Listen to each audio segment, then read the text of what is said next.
Sorry आपको पता कलामी माफ 9 मई भी तो इस तरह का इससे पहले कभी नहीं हुआ। किसी सियासी जमात ने ऐसे भी तो नहीं किया जो कि तहरीक इंसाफ ने किया। अब ये बात तो फैसला करने वाली है कि आया किया कि नहीं किया। अभी तक कोई इंक्वायरी हुई आज तक कोई जुडिशियल इंक्वायरी करा के तो देखे ना। ये वन साइडेड वर्जन चल रहा है। जो एस्टैब्लिशमेंट ने वर्जन दे दिया, जिनको अक्यूज कर दिया वो बेचारे अक्यूज हो गए। क्या पता वहाँ क्या हुआ है। ये तो सुप्रीम कोर्ट सामने हमारी पिटीशन पेंडिंग है। अभी तक सुन 25 मई से फाइल की हुई। क्या जुडिशियल इंक्वायरी कराएं जुडिशियल कमीशन से, फिर जिसका जो कसूर है उसके मुताबिक सूचना दी जाए। अब इसका जिम्मेदार इमरान खान साहब को नहीं समझते, क्योंकि 6 मई तक बातचीत हो रही थी। सुप्रीम कोर्ट फैसिलिटेट कर रहा था पॉलिटिकल लीडर्स को, क्या बैठे हैं और बात करें, और किसी नुक्ते पे पहुंच गए थे। डेडलॉक जो है वो खान साहब ने किया उसने। तो आप नहीं समझते कि वो जिम्मेदार तो 3 दिन के बाद 9 मई हो गया। अगर एक पॉलिटिकल लीडर कहता है कि मैं मजीद नेगोशिएट नहीं करूंगा तो उससे डेडलॉक तो जरूरी नहीं है। सियासत में बात चलती रहती है। 9 मई तो जानबूझ के सिचुएशन ऐसी पैदा की जिसमें ये सूरत हाल पैदा हुई। आपके सामने है कि इमरान खान साहब को जिस अंदाज से इस्लामाबाद हाईकोर्ट से उठाया गया, उस वक्त कानूनी कार्रवाई के हवाले से वो इस्लामाबाद हाईकोर्ट गए हुए थे। उनका बायोमेट्रिक्स हो रहा था एक बेल एप्लीकेशन के लिए, और वहां से जिस अंदाज से उठाए गए हैं, जबरदस्ती खिड़कियां तोड़ दरवाजे तोड़ अंदर दाखिल हुए हैं।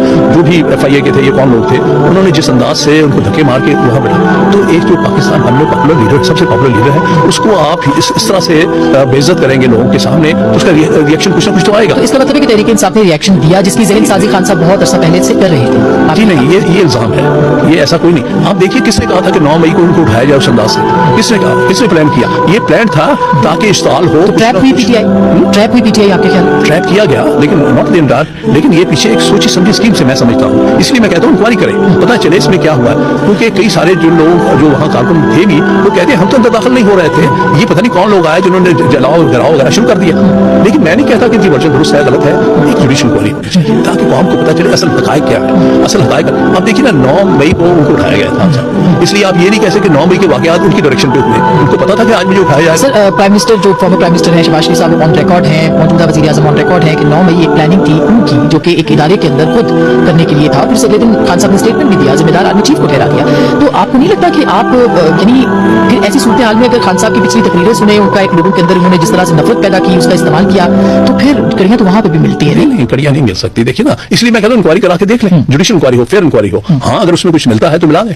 लेकिन ये तो फैक्ट है कि 9 मई को उनको उठाया गया। 11 मई को मैंने सुप्रीम कोर्ट में पेश किया खान साहब को, पिटीशन की थी कि ये गलत सारी उनका गिरफ्तारी हुई। तो सुप्रीम कोर्ट ने बुलाया, वहां हमने पेश किया, और उस बेंच के सामने उन्होंने ये बयान दिया इमरान खान साहब ने कि भाई मैं तो 9 मई को जब मैं उठाया गया हूं, उसके बाद से तो मेरा कोई किसी से कनेक्शन ही नहीं था, किसी से कांटेक्ट ही नहीं था। लेकिन उसी दौरान उनकी एक ऑडियो भी रिलीज हुई थी, जो कि मुसर्रत चीमा साहिबा के साथ वो बात कर रहे थे। ये पता नहीं बनाई गई है बहुत सी, उसकी तर्दीद नहीं की खान साहब करता। ये बहुत कुछ आज के दौर में बनाया जाता है।